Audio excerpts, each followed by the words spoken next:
want to begin with your latest op-ed on this, and you write that there are only three numbers that matter to Trump. The average U.S. tariff rate on other countries is 3%, Europe's is 5%, and China's is 10%.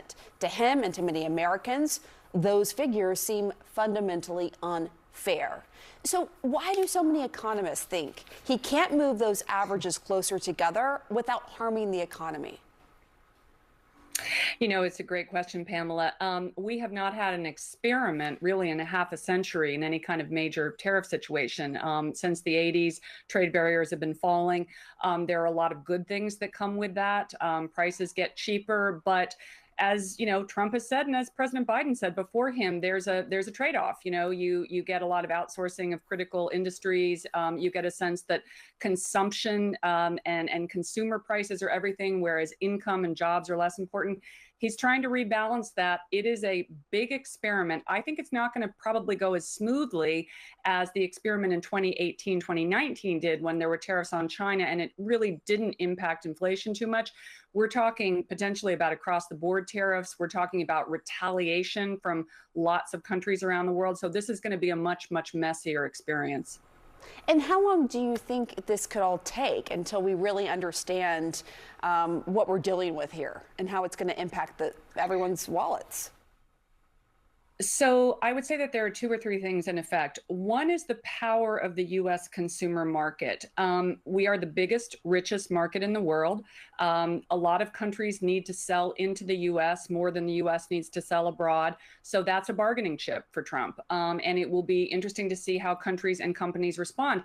But there's also the politics of this. And I know particularly a lot of European countries, Canada, leaders have said, we're not okay with the way in which these negotiations are taking place, this sort of unilateral approach that Trump is taking, and also the on again, off again. And they may just say, you know what? We're not going to worry as much economically. We are simply going to throw down the gauntlet as it's being thrown to us. So that's another point. And then the final point is how much price increases consumers can take, companies can take, who's going to pay for them. Companies may reduce their margins. They certainly have room to do that. Consumers may pay a little more. How much more? We don't know. So, you know, I want to talk about this dollar for dollar argument we've heard. And again, there's a lot of uncertainty. We don't know what the rollout's going to be. But White House Press Secretary Caroline Leavitt held up this chart this week showing a 245% that Canada has on the books for American cheese. So what does this mean? Trump wants the U.S. to impose 245% on Canadian cheese? Is that argument flawed? You know, what do you think? I love that you picked cheese. I love cheese personally, like also, wine. So, you know. I love cheese too, and I also love French champagne, but which, you know, is going to get a lot more expensive. Yeah. Those sorts of things are more political and iconic. Yes, of course, they're going to have an impact. But guess what? You can get cheese from Oregon too. You know, so that won't be as much of an effect as, say, a tariff that Canada might put on U.S. imports if Canadian lumber is hit. You know, Canadian lumber is a big part of the U.S. home building industry. Those kinds of things that may get a little less press, but are actually more important, that's what I'm going to be looking for. Very quickly, just for all of our viewers, as we're thinking about what we should buy now, should we prioritize? Oh, my good. Well, cheese, champagne. No, I'm kidding. You know, perishables. You know, a lot, you can see, interestingly, that there's already a little bit of inflationary effect from stockpiling, not just individuals, you know, maybe buying that car a little sooner because you don't know how expensive it's going to be, but companies stockpiling inventories. This is one of the risks when you start to play the tariff game, is that people expect inflation, and so they purchase ahead, and that creates inflation. It's a little bit of a chicken and egg cycle. Another one of those variables the Trump administration is going to have to juggle carefully. All right, Rana Foroohar, thank you so much. Wolf. All right, Pamela. Europe and other close allies like Canada have already vowed to retaliate against these latest tariffs. The Premier of Ontario, for example, Doug Ford, has become one of Canada's most outspoken critics against President Trump's tit-for-tat trade war. The Premier of Ontario is joining us right now. Premier, thank you so much for joining us. This new plan is expected to be the most aggressive move yet by a tariff-consumed American president. What is the mood there in Ontario and indeed the rest of Canada as we await this announcement later today? Well, thanks so much for having me on. And I start every interview saying how Canadians love Americans. I love Americans. We love the U.S. And what this is going to do is going to hurt American families. And the folks you had on just previous is 100% bang on. The lumber that homes are built, majority of it is coming from Canada. It's going to increase the cost of a house, the autos as well.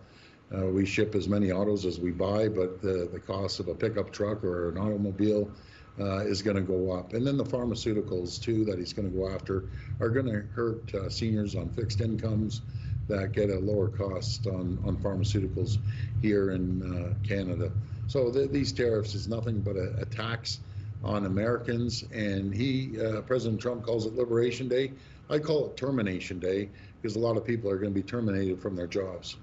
So explain a little bit more why you call it Termination Day. Well, we're the #1 customer. We buy more goods off the U.S. than any country in the world, more than Japan, the U.K., and France combined. And if you go after Canada, we have no choice but retaliate. And I apologize to the American people. We shouldn't be doing this. And they were talking about cheese. Well, on the dairy products, on the last deal that President Trump made, the U.S. hasn't even hit their quota. So there's never been a tariff until after their quota, but they've never hit that quota. But let's sit down and negotiate a trade deal. Again, President Trump ran on, reducing inflation, creating more jobs. It's worked the total opposite. Consumer confidence is down, investment is stalled, inflation is happening, the markets are tumbling, and they're going to tumble today. And those are people's pension funds that invested into the markets. So this is not going to be good for the American people. Premier, is Canada prepared for these tariffs? How will your country retaliate? Well, right now, Wolf, there's 40 million people at a fever pitch. They're engaged, and they're ready to sacrifice. And I don't think my great friends, and I have a tremendous amount of friends in the U.S., they're kind of going on their merry way until they get hit. And they're going to get hit hard based on President Trump continuing to tariff. But he's doing it on all fronts around the world. He might have justification around the world. I would say China is the enemy, not Canada.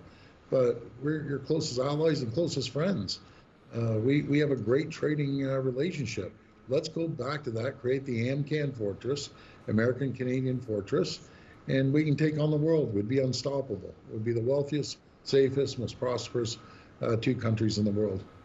As you know, Premier, President Trump has threatened to impose tariffs in the past. Then all of a sudden he backtracks, changes deadlines.